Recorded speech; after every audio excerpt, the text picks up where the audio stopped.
upacara hari ulang tahun kemerdekaan Republik Indonesia yang ke-77 yang dirahmati Allah.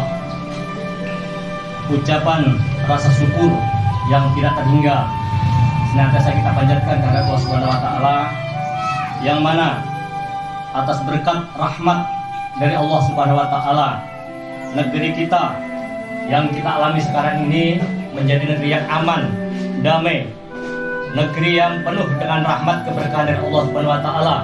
Tanahnya subur, rakyatnya insya Allah mudah-mudahan menjadi rakyat yang makmur dan senantiasa mendapat ridho Allah Subhanahu wa taala. Salawat beri salam, mari sama-sama kita mohonkan kepada Allah agar senantiasa dicurahkan dan dilimpahkan kepada suri tauladan kita Nabi besar Muhammad sallallahu alaihi wasallam. Allahumma sholli ala Muhammad wa ala ali Muhammad. Mudah-mudahan kita semua termasuk umat beliau dalam arti yang sesungguhnya, yang senantiasa meneladani akhlak beliau yang mulia dan mengikuti ajaran-ajarannya. Bapak Ibu yang dirahmati Allah, hadirin yang berbahagia, seperti yang kita ketahui bahwa perjuangan untuk meraih kemerdekaan tidaklah mudah, perlu banyak pengorbanan, banyak harta, jiwa, raga, semua dikorbankan demi sebuah kebebasan, yaitu sebuah negeri yang berdaulat, yang bisa mengatur dirinya sendiri, bebas dari intervensi negara-negara lain, bebas dari penjajahan, dan insya Allah itu sudah dilaksanakan oleh para pejuang-pejuang kita, para pahlawan-pahlawan kita terdahulu. Maka sekali lagi kita senantiasa memanjatkan rasa syukur kepada Allah Subhanahu wa taala. Penjajahan yang selalu mengekang, merampas kemerdekaan kita, kebebasan kita, bahkan mengeruk sumber daya alam kita. Dan itulah yang diperjuangkan oleh para pendahulu-pendahulu kita, para pahlawan-pahlawan kita. Bagaimana mereka tidak mengingat lagi kepentingan dirinya sendiri, tapi tujuan mereka adalah bagaimana negeri ini bebas dari segala macam penjajahan. Maka bak seperti ulat yang tidak selamanya menjadi ulat. Maka kondisi saat itu di mana kita selalu dikekang, dijajah, berubah menjadi keadaan yang merdeka, berdaulat, adil dan makmur. Jalan Pegangsaan Timur nomor 56 kepunyaan Syekh Farad bin Marta, seorang penguasa muslim keturunan Yaman, menjadi saksi bisu sampai saat ini bagaimana proklamasi itu pertama kali dikumandangkan. Akhirnya para pejuang dapat mengibarkan sangsaka merah putih dengan bangga, diiringi oleh lagu Indonesia Raya. Kita patut mencontoh dan meladani para pejuang terdahulu, bagaimana mereka dengan keterbatasan logistik, keterbatasan amunisi, tetapi mereka mampu mengalahkan musuh yang notabene memiliki perlengkapan yang lebih lengkap persenjataannya. Ketika kita amati faktor-faktor pembawa kemenangan dari para pejuang kita di masa lalu, setidaknya ada beberapa hal yang perlu kita duplikasi untuk kemenangan dakwah ini ke depannya. Faktor kemenangan itu diantaranya yang pertama adalah senantiasa mengagungkan dan membesarkan Allah Subhanahu wa taala. Para pejuang kemerdekaan dalam setiap aksinya selalu meneriakkan pekikan takbir, Allahu Akbar, Allahu Akbar, Allah Maha Besar. Ketika kita sudah meyakini bahwa Allah lah yang Maha Besar, maka lawan yang besar pun tidak akan menakutkan kita, karena kita senantiasa menyandarkan diri kita kepada Zat yang Maha Besar. Oleh karenanya, dalam setiap aktivitas apapun, jangan lupa untuk melibatkan Allah di dalamnya. Besarkanlah Allah, insya Allah Allah akan besarkan kita. Menangkanlah agama Allah ini, insya Allah Allah juga akan memenangkan dakwah kita ini. In tansurullah yansurkum wa yusabbit aqdamakum. Barang siapa menolong agama Allah, maka Allah akan menolongnya dan akan meneguhkan kedudukannya. Yang kedua, faktor kemenangan yang diperoleh oleh para pahlawan kita adalah menjaga persatuan dan kesatuan. Ketika negeri ini masih terkotak-kotak dalam bentuk banyak kerajaan-kerajaan kecil, maka para penjajah dengan mudah menguasai negeri ini. Walaupun masing-masing kerajaan tersebut sudah berupaya mengusir penjajah dari wilayah mereka, namun karena belum adanya persatuan dan kesatuan yang kuat, maka perlawanan-perlawanan tersebut masih mudah dipatahkan oleh penjajah.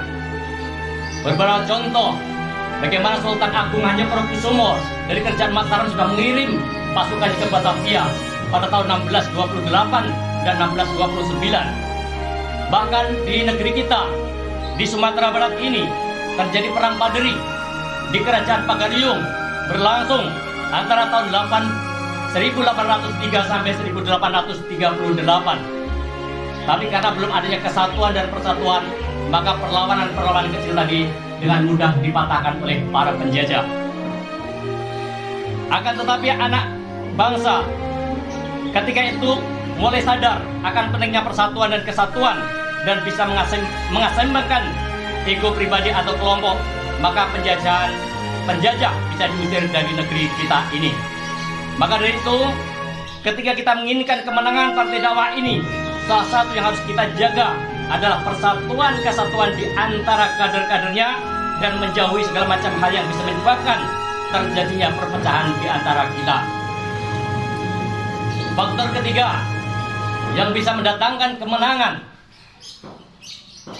adalah memaksimalkan kerjasama dan memberdayakan semua potensi yang ada di antara kita. Para pejuang bisa mencapai kemenangan dengan maksimal. Semua potensi sumber daya itu diberdayakan, digunakan. Tidak hanya cuma satu cara, tapi berbagai macam cara digunakan untuk bersatu, berpadu, untuk meraih kemenangan dan kemerdekaan. Mereka bekerja sama, saling bahu-membahu, saling mendukung untuk mencapai kebebasan negeri ini dari para penjajah. Yang ahli diplomasi berjuang dengan mencari dukungan kepada negara lain untuk mendukung perjuangan negara kita ini. Ada juga yang berada di front terdepan, kontak senjata langsung dengan para penjajah. Bahkan para ibu-ibu menjadikan logistik, konsumsi, dan anak-anak juga tidak kalah berperan penting untuk mengumpulkan sisa-sisa amunisi yang ditinggalkan oleh para penjajah. Bahkan tidak jarang para ibu-ibu, Sri Kandi Indonesia berada di front terdepan, berkontak langsung, memimpin perjuangan untuk membebaskan negeri ini dari para penjajah. Bapak Ibu yang dirahmati Allah, intinya semua kita mengambil peran sesuai dengan kapasitas yang dimiliki masing-masing dengan tujuan tercapainya kemenangan dan kemerdekaan negara ini. Kita sebagai rakyat Indonesia, sebagai bangsa besar, harus dapat menghormati dan menghargai jasa para pahlawan dan para pejuang yang telah gugur untuk mempertahankan negeri ini dari para penjajah. Bentuk penghargaan tersebut yaitu dengan meneruskan perjuangan para pahlawan dengan mengisi kemerdekaan dengan cara meningkatkan kualitas diri kita. Sekarang kita berjuang untuk membebaskan rakyat ini dari kesedihan. Kita berjuang untuk membebaskan negeri ini dari kebodohan dan pembodohan. Kita berjuang untuk meninggikan kalimatullah di negeri ini dengan dakwah kita agar martabat negeri ini ditinggikan oleh Allah Subhanahu wa taala serta keberkahan diturunkan Allah di negeri tercinta ini. Sebagaimana firman Allah di dalam surat Al-A'raf ayat 96. Walau anna ahlul qura amanu wa taqaw la fatahna alaihim barakatun minas sama'i wal ardh. Sekiranya penduduk negeri itu beriman dan bertakwa kepada Allah, niscaya akan kami turunkan keberkahan itu dari langit dan dari bumi. Akhirnya, dalam kesempatan ini, saya atas nama Dewan Pimpinan Tingkat Daerah Partai Keadilan Sejahtera Kota Solo mengucapkan selamat Hari Ulang Tahun Kemerdekaan Republik Indonesia yang ke-77 kepada seluruh rakyat dan bangsa Indonesia. Mari kita sama-sama berupaya menata langkah untuk memperbaiki tatanan kehidupan negeri ini agar lebih baik ke depannya. Selamat berjuang, dirgahayu negeriku, dirgahayu Indonesiaku, merdeka, merdeka, merdeka. Assalamualaikum warahmatullahi wabarakatuh.